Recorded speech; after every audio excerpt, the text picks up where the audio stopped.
Mind power. మైండ్కి energy ఉంటుంది. ఆ ఎనర్జీని సృజనాత్మకంగా, నిర్మాణాత్మకంగా ఎలా వినియోగించుకోవాలి అన్న ప్రశ్నకి ఓషో గారి సమాధానం ఏంటంటే, ప్రశ్న చూస్తానికి చాలా సింపుల్గానే ఉంది, కానీ అంత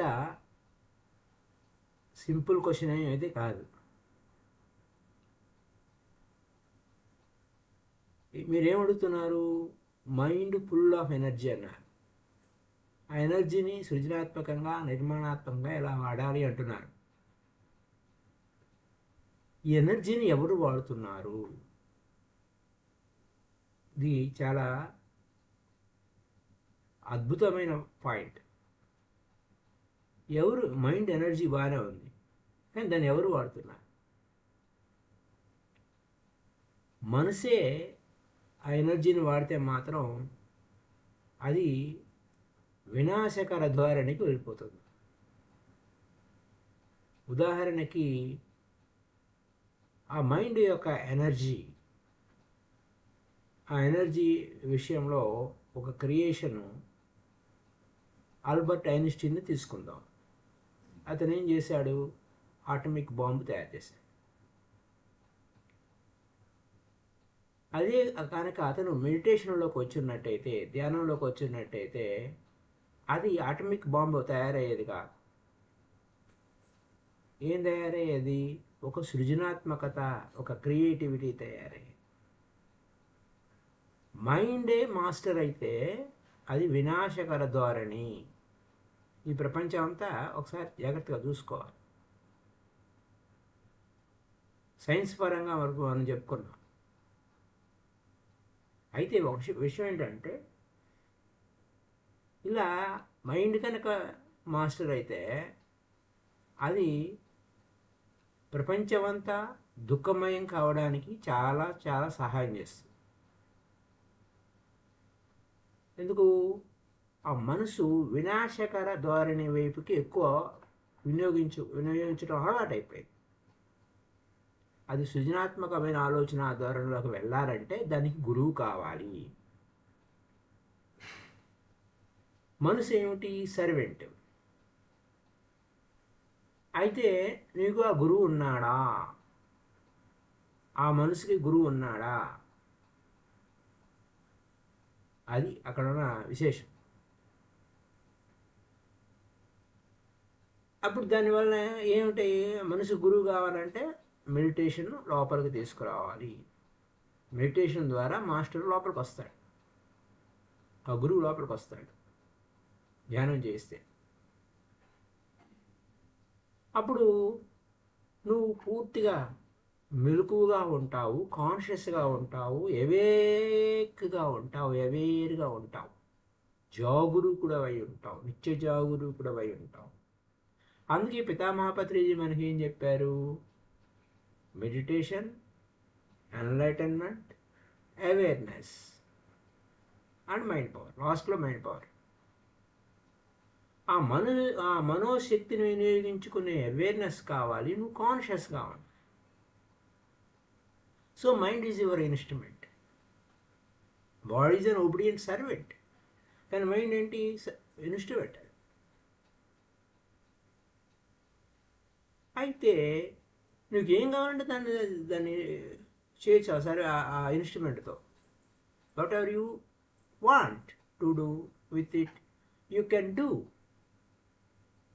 నువ్వేం చేయాలంటే అది చేయొచ్చు, లేకపోతే గమ్మున ఉండొచ్చు, దాన్ని పక్కన పెట్టచ్చు ఆ ఇన్స్ట్రుమెంట్ని. ఇప్పుడు మాస్టర్ ఉన్నప్పుడు అదే దాన్నే యజమాని చేసామంటే ఏం జరిగింది అనేది ప్రపంచవ్యాప్తంగా ఇప్పుడు కూడా అదే జరుగుతూ ఉంది. మనసుకి ఏది వస్తే అది నిర్ణయాలు తీసుకోవడం, గందరగోళం చేసుకోవడం అనేది ఇప్పటికీ ప్రపంచవ్యాప్తంగా జరుగుతూనే ఉంది. ఆ ప్రపంచ అధినేతలు అనే విషయాలే కాదు, ఎవరైనా అంతే. ఎవరి ప్రపంచం వాడిది. శరీరంలోనే పెద్ద ప్రపంచం ఉంది. సో ఇప్పుడే నువ్వు మాస్టర్ అయితే 5 నిమిషాలు చాలు. Just please for 5 minutes. Just for 5 minutes. Be silent.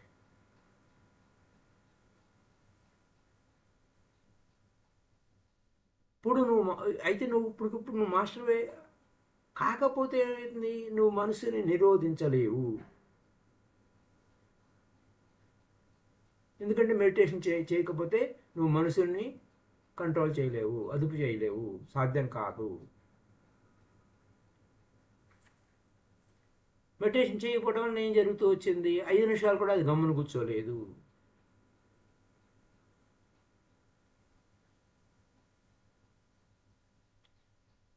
ఎందుకంటే చాలా వేగంగా అది ఎంత ఊరక పెట్టాలంటే, ఎంత ఊరికే గమ్మున కూర్చో అంటే అది రెచ్చిపోతూ ఉంటుంది మెడిటేషన్ చేయకపోతే.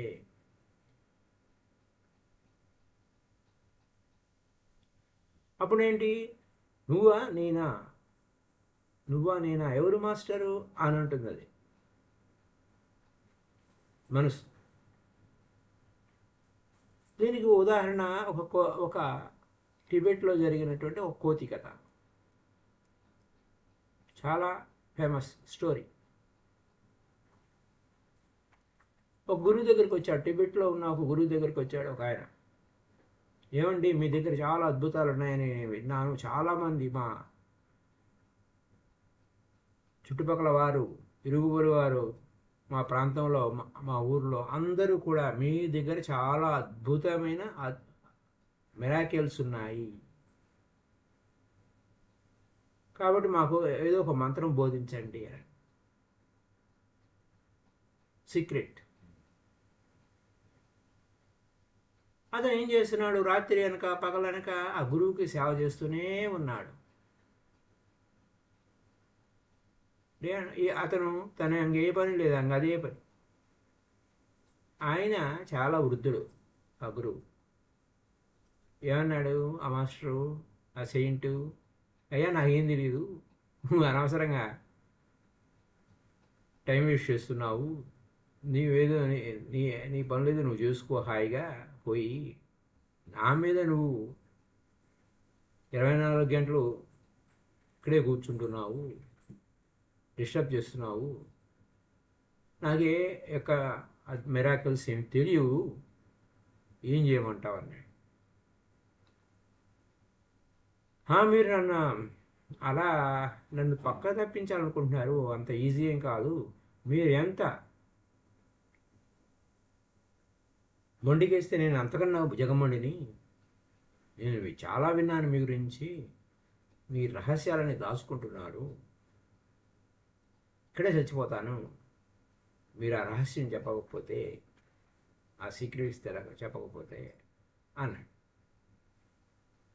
సరే, చిట్ట చివరికి ఈ గోళ వీడిని ఎలా వదిలించుకోవాలి కాబట్టి ఆ శిష్యుడిని ఏం చెప్పాడంటే, ఓకే మంత్రం చెప్తా, చాలా సింపుల్.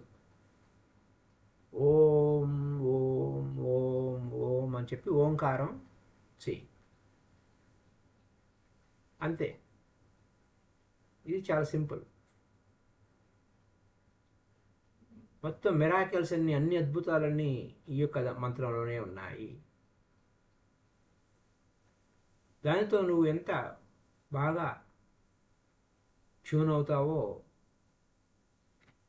ఎంత బాగా స్మరణ చేస్తావో, రిపీట్ చేస్తావో, అంత అద్భుతమైన శక్తులని నీకు వస్తాయని చెప్పాడు. వెంటనే ఆ మనిషి పరిగెట్టుకుంటా వెళ్ళిపోయాడు. మర్చిపోయాను, ఒక్క నిమిషం ఉండు. స్నానం చేశాక మంత్రం జపం చేయాలి, గుర్తుపెట్టుకో. ఆ సమయంలో నీ మనసులోకి ఏ కోతి రాకూడదు అని.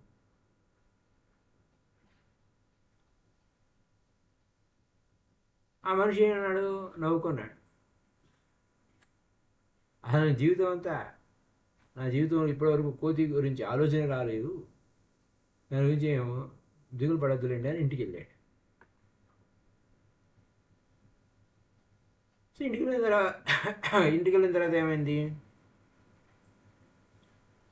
ఏమి లేదయ్యా, నీవు అవేర్గా ఉండాలని చెప్తున్నాను. మళ్ళీ నువ్వు నా దగ్గరికి వచ్చి ఆ కోతి వచ్చి నన్ను డిస్టర్బ్ చేస్తుందని నాతో అనొద్దు అన్నాడు. ఏం పర్లేదండి, నాకు కోతులంటే నాకేం భయం లేదు, నా మనసులోకి ఎప్పుడూ రాలేదు, అసలు నా కల్లో కూడా ఆ కోతి రాలేదు, దానికి గుర్తుపెట్టుకోవాల్సిన అవసరం లేదన్నాడు. వెళ్ళాడు, ఇంటికి వెళ్ళాడు. ఆశ్చర్యం, అతను మనో చిత్రం మీద కోతి ప్రత్యక్షమైంది. పెద్ద కోతి పళ్ళు గిలుచుకుంటా ఉంది. ఓరి దేవుడోయ్, దాన్ని ఏమిటి ఇలా వచ్చింది నా మనో చిత్రం మీద అని దాన్ని తోసేయాలని ప్రయత్నించాడు. బయటికి పో అన్నాడు. ఈ కోతులతో నాకేం పని లేదు, నువ్వు బయటికి పో అన్నాడు. ముందు ముఖ్యంగా ఈరోజు మాత్రం నీతో నాకు పని లేదు, వెళ్ళిపో అన్నాడు. ఆశ్చర్యం, అది ఒక కోతి కాదు. వెంటనే ఆ కోతులన్నీ క్యూలో వరుసగా ఒకటి పోతే ఒకటి వస్తూనే ఉన్నాయి. అన్ని వైపుల నుంచి 360 డిగ్రీస్లో 360 డిగ్రీలలో అన్ని వైపుల నుంచి కోతులే కోతులు. అయ్యో దేవుడా, ఏమిటి ఇది, ఈ పరిస్థితి? ఇన్ని రోజుల నుంచి నేను ఎప్పుడు కూడా ఈ కోతుల గురించి నేను ఆలోచించలేదు. ఇన్ని కోతులు ఎక్కడ దాక్కున్నాయి? సరేలే, దీని గోల ఎందుకు, ముందు స్నానం చేసేద్దామని చెప్పి వెళ్ళి స్నానం చేశాడు. ఆఖరికి స్నానం చేస్తున్నప్పుడు కూడా ఆ మనసులో కోతులు ప్రవేశిస్తూనే ఉన్నాయి. అరుస్తున్నాడు, బయటికి పో అన్నాడు. ఈ గోలంతా విన్నది వాళ్ళ ఆవిడ. బాత్రూమ్ తలుపు తట్టింది. ఏంటి సంగతి, లోపల ఎవరున్నారు అని. నువ్వు ఒక్కడే ఉన్నావా, ఇంకెవరైనా ఉన్నారా అని అడిగి. లేదు, నేను ఒక్కడే ఉన్నాను అన్నాడు. సో మరి ఎందుకు అరుస్తున్నావు, బయటికి పో అంటున్నావు ఏంటి అని అన్నాడు. ఈ కోతులు గురించి అన్నాడు. నీకేమైనా పిచ్చి పెట్టిందా, కోతులేమిటి, అక్కడెక్కడ కోతులే లేవు, ఎవరు మూసుకొని బయటికి రండి అన్నాడు. అదేమైంది, ఇంతవరకు భార్య అంత కఠినంగా మాట్లాడలేదు, కానీ ఇప్పుడు ఆమె మాట్లాడిన పద్ధతి, అక్కడ ఎవరు లేరు సమయానికి ఆ బాత్రూమ్ దగ్గర. వాస్తవమే, కానీ వాస్తవం ఏంటి, ఆ తలుపులలోకి వచ్చేసింది. వరస్ట్గా అయిపోయింది పరిస్థితి. వద్దన్న కొద్దీ కోతులు వస్తూనే ఉన్నాయి, గుంపులుగా. సరే కూర్చున్నాడు, పూజా మందిరం దగ్గర కూర్చున్నాడు. కానీ లోపల కోతి కూర్చున్నాడు, కళ్ళు మూసుకున్నాడు. అతని చుట్టూ కోతులే ఉన్నాయి. అదేమిటి, నా మీద ఎంత ఇంట్రెస్ట్ పుట్టేసినాయండి ఈ కోతులకి, నా చుట్టూ ఎన్ని కోతులు వచ్చినాయి ఏంటి అనుకున్నాడు. నన్ను ఎందుకు ఇసిగిస్తున్నారు, నా మనసులో ఎన్ని కోతులు ఉన్నాయి అనంటే, సరే లాభం లేదు, ఈ మనసును క్లోజ్ చేయాలనుకున్నాడు. అలా అనుకున్నప్పుడు కొన్ని అతని చుట్టూతా కోతులు కూర్చోవడం మొదలైంది. వాటన్నిటి తోసేస్తున్నాడు అన్ని వైపుల నుంచి. అవేమో నవ్వుతూ ఉన్నాయి. నేను చాలా మౌనంగా ఉండేవాడిని, నన్ను ఎందుకు విసిగిస్తున్నారు, ఇదేమంత మర్యాదగా లేదు అని అంటున్నాడు. మళ్ళీ భార్య వచ్చింది. ఏమండి, ఆడ బాత్రూంలో చూసి ఆ పని చేశారు, ఇక్కడ వచ్చి మౌనంగా కూర్చొని ధ్యానం చేసుకోకుండా, లేదా మాట్లాడుకుంటున్నారేంటి, మాటలు వినపడుతున్నాయని. అప్పుడు ఓ దేవుడా, నాకు అర్థం కావటం లేదు, నాకు ఏం అర్థం కావట్లేదు, ఇప్పుడు ఈరోజు రాత్రి నన్ను డిస్టర్బ్ చేయబాక, తెల్లవారిన తర్వాత నేను మళ్ళీ ఆ ముసలివాడి దగ్గరికి వెళ్ళి ఈ మ్యాటర్ సెటిల్ చేసుకుంటానన్నాడు. రాత్రి అంతా అతను స్నానాలు చేస్తూనే ఉన్నాడు, సోపు రుద్దుకుంటూనే ఉన్నాడు. ఎంత రుద్దినా అతను క్లీన్ అవ్వలేదు, కోతులు వస్తూనే ఉన్నాయి, మార్గమే కనపడలేదు. ఆ బాత్రూమ్ నిండా అన్ని కోతులే ఉన్నాయి, అతనికి దారి కూడా లేకుండా. చాలా కష్టంగా ఉంది ఆ బాత్రూంలో స్నానం చేయాలంటే. బాత్రూంలో నుంచి బయటికి రావాలన్నా కష్టంగానే ఉంది. ఆఖరికి అతను ఆ పూజా మందిరంలో కూర్చొని పూజ చేద్దామన్నా, ఓంకార జపం చేద్దామన్నా లాభం లేకుండా పోయింది. ఒక చిన్న గ్యాప్ కూడా లేకుండా ఇరుకిరుకుగా కూర్చున్నాయి. అవి కూర్చుని పెద్ద కోతి ఓంకారం జపం చేస్తూ ఓం ఓం ఓం అంటుంది. బాబాయ్ ఇప్పుడు తెల్లారేదాకా నేను వెయిట్ చేయలేను అని అర్ధరాత్రే ఆ టెంపుల్కి పోయాడు. ఆయన నిద్రపోతున్న ఆయనని లేపాడు. నువ్వేం మంత్రం ఇచ్చావు బాబు, నన్ను చంపుకు తినే మంత్రము అన్నాడు. అది నేను ముందే చెప్పాను కండిషన్ ఉందని. అంచేత నువ్వు ఎన్నో సంవత్సరాల నుంచి నాతో ఉన్నా నేను చెప్పడానికి నిరాకరించాలని సంగతి నాకు తెలుసు. కాబట్టి నువ్వు ఈ కండిషన్, నీ మనసులోకి ఏ కోతి రాకుండా నిలువరించేటువంటి కండిషన్ ఫుల్ఫిల్ చేస్తే నీకు సర్వశక్తులు, అద్భుతాలన్నీ నీ చేతిలోకి వచ్చేస్తాయి. ఏముంది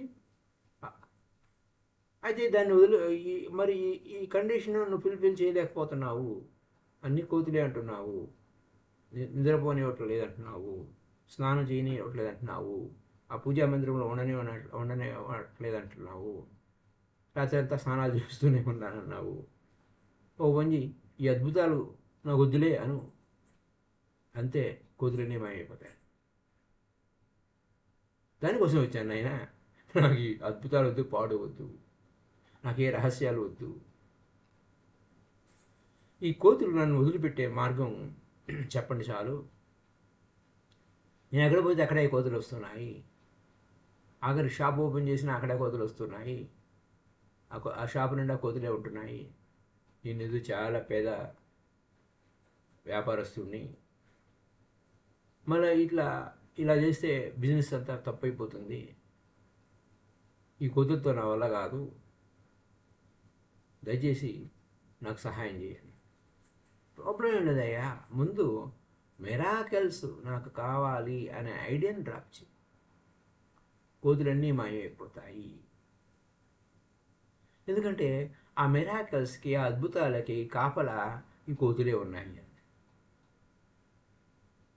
ఆ విధంగా 5 నిమిషాలు సేపు ఆలోచన మానేస్తే ఏం జరిగింది? మెడిటేషన్ చేయకుండా కేవలం ఆలోచనలో 5 నిమిషాలు ఆపేస్తాననుకున్నా ఇంకెక్కువ ఆలోచనలు రష్ అవుతాయి, వేగంగా వచ్చేస్తాయి. అప్పుడు ఏంటి, నువ్వా నేనా అధిపతిని అని ఫోజు కొట్టేస్తుంది మనసు. కాబట్టి ముందు నువ్వేం కావాలి? మాస్టరీ కావాలి. నువ్వా మాస్టరీ కాదు, ఆలోచన స్టాప్ అంటే స్టాప్ అవ్వు.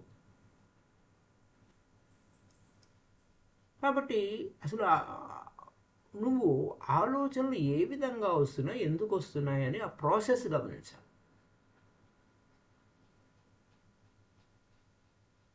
అయితే అదే మనిషి కోతి వచ్చింది చూస్తూ ఉండాల్సి, నవ్వితేనవా నీలే,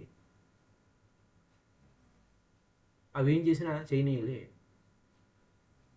సాక్షిగా ఉన్నట్టయితే ఆ కోతులన్నీ మాయమైపోయాయి. ఊరికే గమ్మున చూస్తూ ఉంటే ఒక అద్భుతంగా ఉండేవాడు. ఏ ఆసక్తి ఉండేవి, అవి కూడా ఆసక్తి కనపరిచేవి కావు. కాబట్టి నీ ఆలోచన సంవిధానం ఎలా ఉంది? నీ ఆలోచనల పట్ల నీకు ముందు ఆసక్తి ఎక్కువ. ఒక్కసారి నువ్వు ఆసక్తి మొదలు పెట్టావంటే అవి విజయం సాధిస్తాయి.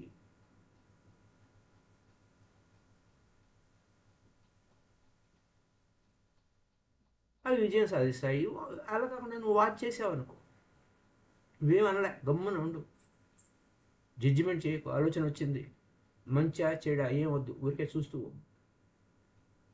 దాన్ని జడ్జిమెంట్ చేయొద్దు, నిందించవద్దు, తప్పొప్పులు ఎంచవద్దు, వెళ్ళిపో అని నువ్వేం అనొద్దు. వచ్చిందిగా చూస్తూ ఏం చేస్తుందో చూడు. అవి ఏమన్నా గంతులు ఇస్తున్నాయా, జిమ్నాస్టిక్స్ చేస్తున్నాయా, విన్యాసాలు చేస్తున్నాయా చూడు, ఊరికే ఉండు, ఎంజాయ్ చెయ్యి. ఒక అద్భుతమైన చిత్రాన్ని నేను చూస్తున్నాను, బ్యూటిఫుల్ ఫిలిం చూస్తున్నాను అన్నట్టు ఎంజాయ్ చేయి. ఆశ్చర్యంగా ఉంటుంది నీ పరిస్థితి. అప్పుడు అలా ఏమి ఆలోచన వస్తుంది చూద్దాం అని, థాట్ ఏ విధంగా వస్తుంది, ఆలోచన ఏమొస్తుందో చూద్దాం. ఈరోజు కూర్చున్నాను కదా, ఆలోచన ఏమొస్తుందో చూద్దాం అని కూర్చో. ఆలోచనలు రావు, గమనిస్తే అవి ఆలోచన రావు. వాటికి సిగ్గు ఎక్కువ. ఎవరైనా గమనిస్తే ఆలోచనలు గమనిస్తూ ఉంటే అవి ఆలోచనలు రావు. అసలు నువ్వు ఆలోచనల గురించి నువ్వు గమనించకుండా ఉంటే అవి రెచ్చిపోతాయి. అంచేత ఇప్పుడు ఏమైనా అందువరకు ఫస్ట్ ఏమి లేదు, అంతా శూన్యమే, చిత్తవృత్తి నిరోధమే. ఎప్పుడైతే నువ్వు ఆలోచనల్ని ఎరుకుతో గమనించడం మొదలుపెట్టావో, అవుననకుండా కాదనకుండా వాటి వెంట పడకుండా, జడ్జిమెంట్ చేయకుండా, తప్పులు ఎంచకుండా ఊరికే గమను కూర్చున్నావో, సాక్షిగా ఉన్నావో, అప్పుడు నీ అసలైన స్వస్వరూపంతో అనుసంధానం అవుతావు, నువ్వు మాస్టర్ అవుతావు.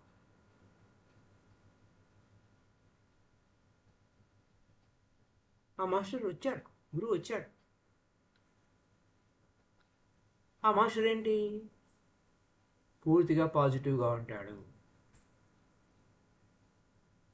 ఆ పాజిటివ్గా ఉండటం వల్ల ఏమైంది, అతని ఆ మాస్టరు దీని మీద చేపెడితే అది బంగారం అయిపోయింది. మాస్టర్ లేకుండా ఏం జరిగింది ఆల్బర్ట్ ఐన్స్టీన్కి? అదే కనుక ఆల్బర్ట్ ఐన్స్టీన్ కనుక మెడిటేటర్ అయి ఉంటే, ఏ మనసు అయితే ఆటమిక్ ఎనర్జీని ప్రొడ్యూస్ చేసిందో అది హిరోషిమా నాగసాకిని నాశనం చేసి ఉండేది కాదు. మొత్తం ప్రపంచానికి అంతా గొప్ప సహాయం జరిగేది. ఈ ప్రపంచమంతా ఎంతో ఉన్నత విలువలతో స్వచ్ఛంగా బతికేదానికి ఛాన్స్ ఉండే. మెడిటేషన్ లేకపోతే మనసు నెగిటివ్. మెడిటేషన్ లేకపోతే మనసు నెగిటివ్ అవుతుంది. Without meditation the mind is negative. ఆ నెగిటివ్ మైండ్ ఏం చేస్తుంది, చావుకి సేవకుడిగా పనిచేస్తుంది, చావు తెచ్చిపెడుతుంది. ధ్యానం చేస్తే ఏమవుతుంది, పాజిటివ్నెస్. మాస్టర్ వస్తాడు, ధ్యానం చేయడం వల్ల ఏమవుతుంది, with meditation the master is there, absolute పాజిటివ్నెస్తో ఉంటాడు. అదే మనసు, సేమ్ ఎనర్జీ. ఆ నెగిటివ్ నుంచి పాజిటివ్కి వచ్చి పాజిటివ్ మాస్టర్ ఉండటం వల్ల ఏమైంది, క్రియేటివ్గా అయింది, కన్స్ట్రక్టివ్గా అయింది, లైఫ్ ఎఫర్మేటివ్గా అయింది, సృజనాత్మకతతో ఉంది, నిర్మాణాత్మకంగా ఉంది, జీవత్వంతో ఉంది, సజీవత్వంతో ఉంది. మరణం కాదు, ఎప్పటికీ శాశ్వతమైన జీవితం అన్నట్టుంది. కాబట్టి మనసుతో నేరుగా ఏమి యుద్ధం చేయొద్దు. దానికి మాస్టర్ని తెచ్చిపెట్టు. దానికి గురువు లేడు, దానికి గురువు లేడు. ఆ మనసుకి ఎన్నో వందల సంవత్సరాలు అది యాక్చువల్గా గురువు లేకపోవడం వలన అదేమైంది, వందలాది సంవత్సరాల నుంచి వేలాది సంవత్సరాల నుంచి యజమాని లేడు. అదే యజమానిగా ఫీల్ అవ్వడం మొదలెట్టింది.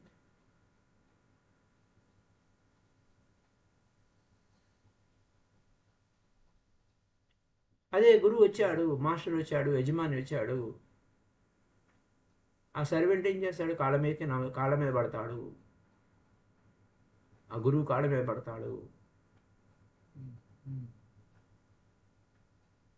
అప్పుడు ఆ మాస్టర్ ఏం చెప్తే అది ఆ మైండ్ అనే సర్వెంట్ పనిచేస్తుంది.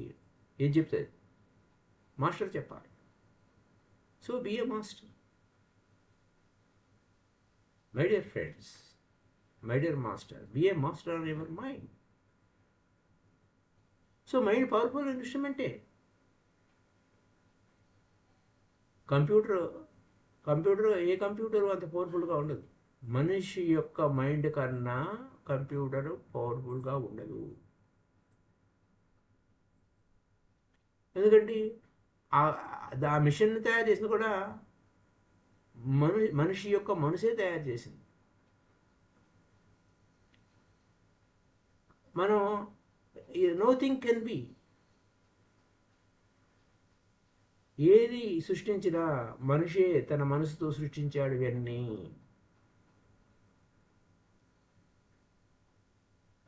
ఒక్క వ్యక్తి సృష్టించిందే ఇదంతా.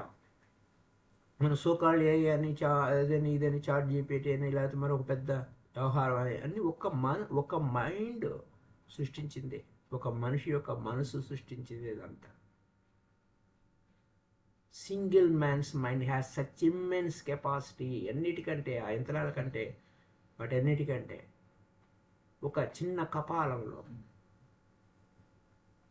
స్మాల్ బ్రెయిన్లో ఆ ఇన్ఫర్మేషన్ అంతా దాంట్లో దాగున్నది. ఈ భూమి మీద ఉన్న గ్రంథాలయాలలో ఉన్న సమస్త సమాచారం అంతా బ్రెయిన్లో దాగు.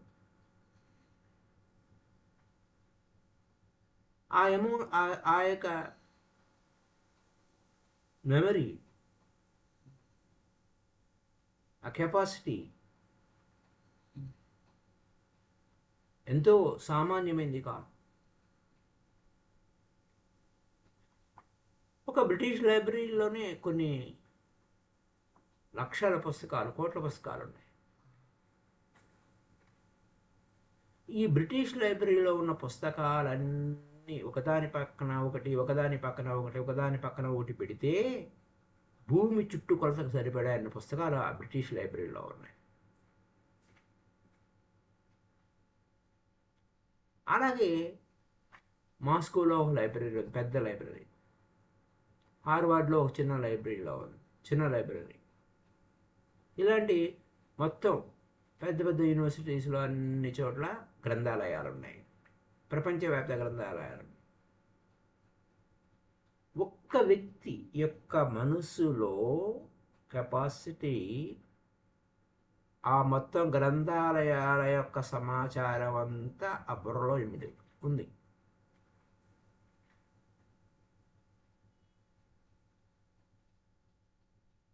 ఎందుకంటే మానవుడి మేధస్సుతో మానవుడి యొక్క మనసుకు సంబంధించిన ఇన్ఫర్మేషన్ సమానంగా కంప్యూటర్ని తయారు చేయలేరు అని సైంటిస్టులు ఒప్పుకున్నారు. చిన్న స్పేస్ అది, స్మాల్ స్పేస్. అఫ్కోర్స్ ఇప్పుడు రెడీ చేస్తున్నారు, అది అలా అయిపోయింది ఇలా అయిపోయింది అని అన్నా, ఆ రెడీ చేసిన వాడు ఎవడు, ఆ బుర్ర పెట్టిన వాడు ఎవడు, ఆ సమాచారం ఫీడ్ చేసిన వాడు ఎవడు, అది మర్చిపోతున్నాము. అది మర్చిపోయి దానివలన మనం లాస్ అయిపోతున్నాము. మనకంటే అది వేగంగా పనిచేస్తుంది అన్నట్టు.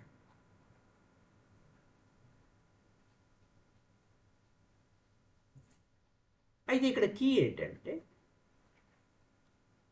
దానివల్ల మనం ఈ సర్వెంట్కే ప్రాధాన్యత ఇవ్వటం వలన, మనసుతో తయారు చేసేటువంటి ఈ సర్వెంట్కే ప్రాధాన్యత ఇవ్వటం వలన యుద్ధాలు వస్తున్నాయి, హింస వస్తుంది, హత్యలు జరుగుతున్నాయి, ఇంకెన్నెన్నో జరుగుతున్నాయి.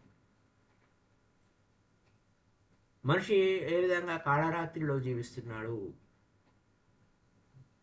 కాబట్టి ఇదంతా ఈ ఘోరంతా లేకుండా ప్రపంచమంతా ధ్యానమయమైపోవాలి, ఆ మెడిటేషను ప్రవేశించాలి, ఆ మాస్టర్ ప్రవేశించాలి. So bring the master in, లోపలికి ఆ మాస్టర్ని తీసుకురా.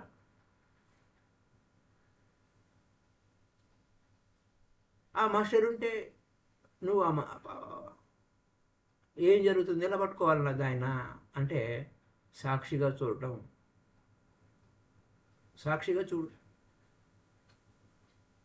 నీ మనసును సాక్షిగా గమనించు. ఏ ఆలోచనలు ఉండవు. సాక్షిగా గమనించిన క్షణం నుంచి ఆలోచనలన్నీ ఆగిపోతాయి. అప్పుడు నిన్ను దర్శిస్తావు. మనసుగా కాదు, మనసుకు అతీతమైన స్థితికి వెళ్తావు, భావాతీత స్థితికి వెళ్తావు. అది అక్కడ ఉన్న విషయం. ఈ భావాతీత స్థితికి చేరుకున్నప్పుడు ఆ ఇన్స్ట్రుమెంట్, మైండ్ అనే ఇన్స్ట్రుమెంట్ నీ చేతుల్లోకి వస్తుంది. అప్పుడు అది మహా అద్భుతమైన సృజనాత్మక శక్తి కలిగి ఉంటుంది. అప్పుడు ఈ భూమి అంతా కూడా స్వర్గంలా మారుతుంది.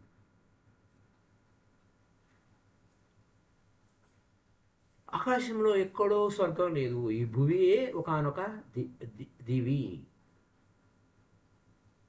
ఈ భూమియే ఒకానొక దివి. అనేక స్వర్గాల్లో ఇది ఒకానొక స్వర్గము మారిపోతుంది.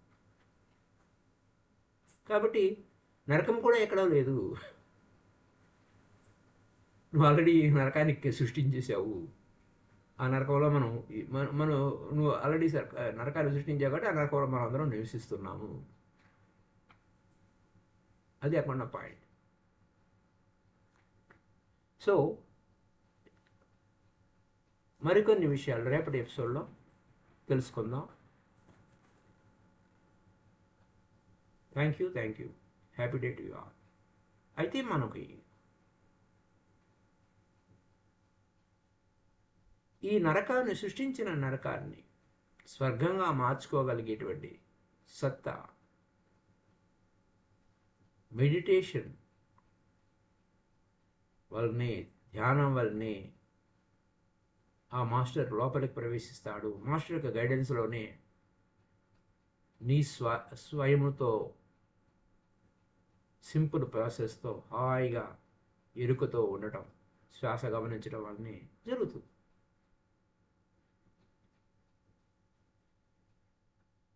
First point, who is the master? నీ మనసు మాస్టరా, లేకపోతే ధ్యానం చేస్తే నువ్వు మాస్టర్ అవుతావు. అప్పుడు నువ్వు చెప్పినట్టు ఆ మనసు వింటుంది. ఆ మనోశక్తులు వినియోగించుకోవచ్చు. సో గౌతమ బుద్ధ చేశాడు ఆ పని.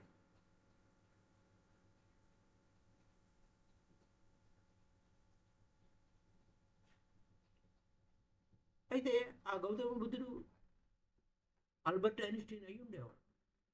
అదే విషయం కాదు, గొప్ప జీనియస్.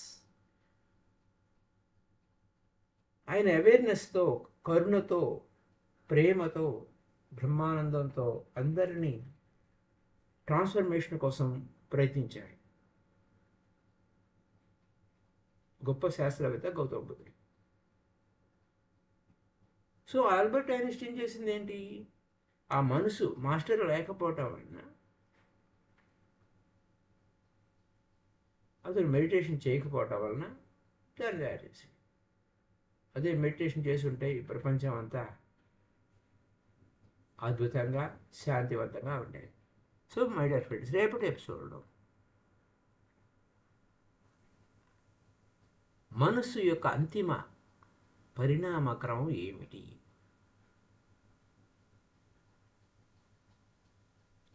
నేను సరైన మార్గం వైపు వెళ్తున్నానా లేదా, నా ప్రయాణం ఎలా ఉంది, ఇలాంటి ప్రశ్నోపనిషత్తు అనే చెప్పుకోవాలి మనం.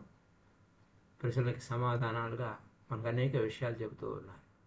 So thank you very much. Happy day to you all.